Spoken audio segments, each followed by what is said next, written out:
Okay, this is part 2 of barbering men's haircut. We're going to talk about the elevation. So the elevation is the projection. As you can see in the illustration, that's the angle or the degree at which the section of the hair is held from the head for cutting relative from where it grows. Terminology used in hair cutting and styling. So the part is the line that's created naturally or with the comb that divides the hair at the scalp, separating one section of hair from another. And then the parting is the subsection. That's a smaller section of the hair parted off from the larger section of the hair. So we have the section. Let's say I tell you to divide the head into 4 sections. So those 4 parts are called the sections. And then I say, now make a vertical part line and use that to cut the hair at a 90-degree angle. So that part line is going to be the subsection. So the subsection is the smaller area within the section. So we have the 4 sections, and then within each section, we're going to have smaller areas that are subsections. So the part itself is the line that you're going to create to part the hair. You know, it can be parted down the middle. It can be parted on the side. That's the part, but the parting is the subsection, okay? So we have the cutting line. This is established by the angle of the fingers or comb when securing section of hair for cutting. That's the cut line. And the design line is the outer perimeter line of the haircut. Then we have the guide. The guide is the guideline or the guide strand.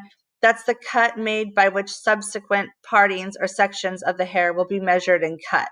So the guide is, let's say we cut some of the hair and then we take a little bit of that into the next subsection, and we can see the shorter hair from the section that we cut right before that. That shorter hair that we've already cut is the guide. And then you're going to cut the longer hair to the same length as the guide. So we have the cutting line, the design line, and the guide. And this is on page 400. Then we have the stationary guide. The stationary guide is used to achieve the overall one length looking designs at the perimeter. The traveling guide moves along a section of hair as each cut is made. And the layers are produced by elevating the hair beyond 0 elevation for cutting.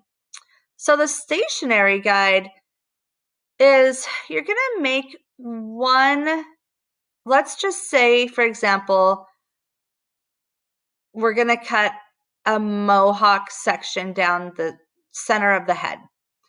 So you're going to have it be, the first guide is going to be there. And then the next section, you're going to pull over another subsection to the middle, and so on. For every subsequent subsection, you're going to not move the guide. You're going to pull the subsection back towards the middle where the mohawk guide started. That is a stationary guide. That means the guide that you first cut doesn't move. But for the traveling guide, if you cut a subsection down the center of the head in a mohawk parting like before, you're going to have your guide, and then you're going to move your guide forward, let's say, to the next subsection. And then you're going to take some from that one after you cut it and move it forward to the next subsection. And you're going to keep moving the guide with you to make it all even.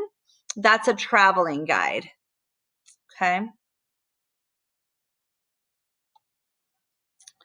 So a tapering. This is where the hair conforms to the shape of the head. So in like a regular men's cut, let's just say. So like you're gonna follow the shape of the head, like in the sideburns and in the lower parts of the head, in the nape and around the ears. Basically around the whole hairline. You're gonna bring the hair in closer. That is a taper. and it's going to go longer as the head moves in an outward direction. That's a taper. Then the weight line is the heaviest perimeter area of a 0 elevation or a 45-degree cut. So the weight line is where the hair is the heaviest. And a longer cut, that would be at the bottom. Texturizing is performed after the cut is completed to create special effects within the haircut or along the perimeter. Tension is the amount of pressure applied while combing and holding a section of hair for cutting. Thinning is the removing of excess bulk from the hair. Outlining is marking the outer perimeter in the front of and around the ears and sides and nape of the neck. Over direction creates the length increase in design. It occurs when the hair is combed away from its natural fall position. So for example, when you're working on the top of the head, if you're combing the hair forward, you're over directing the hair. And the hairstyling is the art of arranging the hair in a particular style appropriately suited to the cut. So the hairstyling happens after the cut when you're just styling the hair when you're done. Fingers and shear techniques. So cutting above the fingers is a finger and shear technique, and cutting below the fingers is a shear finger and shear technique. So cutting above the fingers, to cut and blend the layers in the top, crown, and horseshoe area. So obviously you can't cut below the fingers if you're working on the top of the head or in the crown and horseshoe area. So that's when you're going to cut above the fingers. But you're going to cut below the fingers to create design lines at the perimeter of the haircut. You might hear that referred to as a palm-to-palm cutting.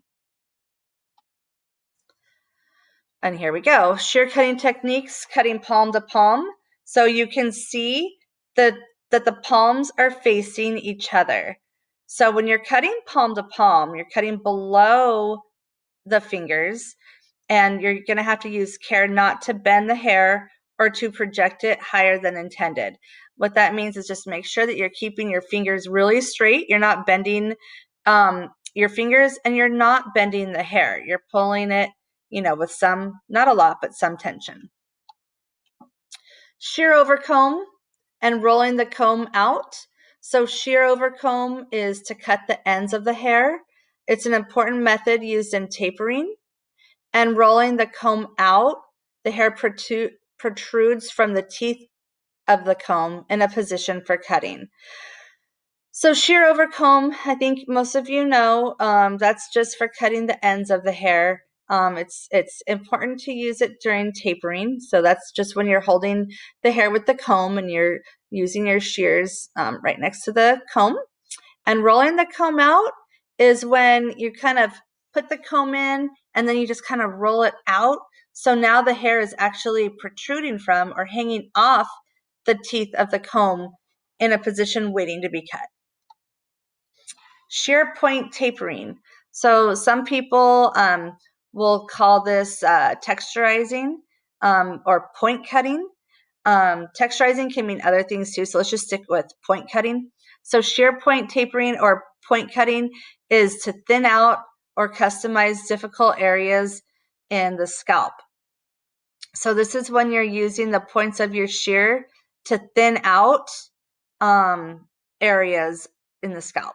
Then we have freehand shear cutting. So that's when you're just utilizing your fingers or the comb to control the hair while cutting against the skin. And you want to be really careful not to cut too close so you don't actually cut their skin. So freehand clipper cutting, that is used with a very steady hand.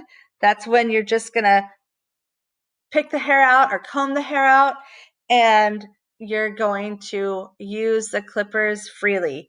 So you need to use a steady hand, consistent use of comb or hair pick while cutting.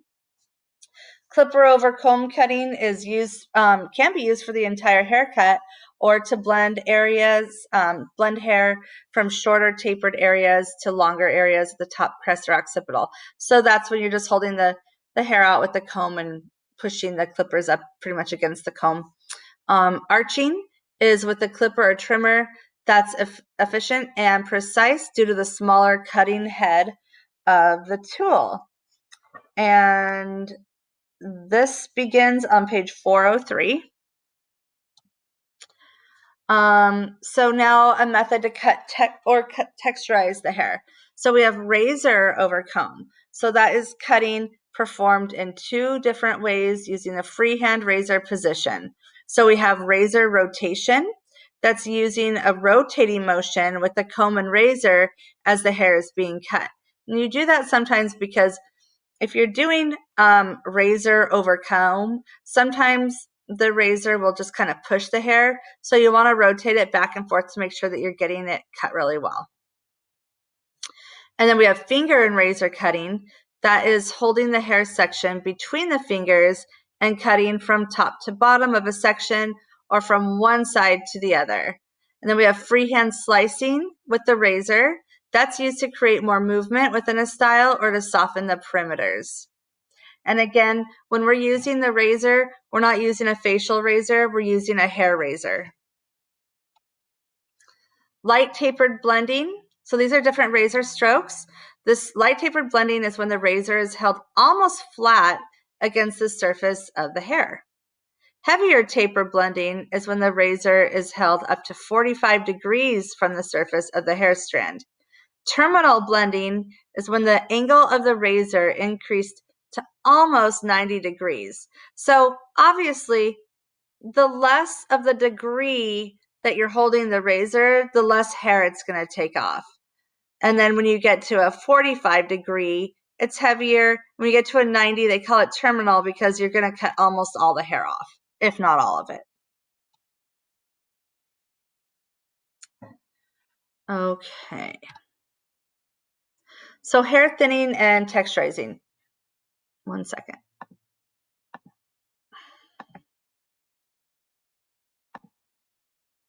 Okay, we're actually going to stop here.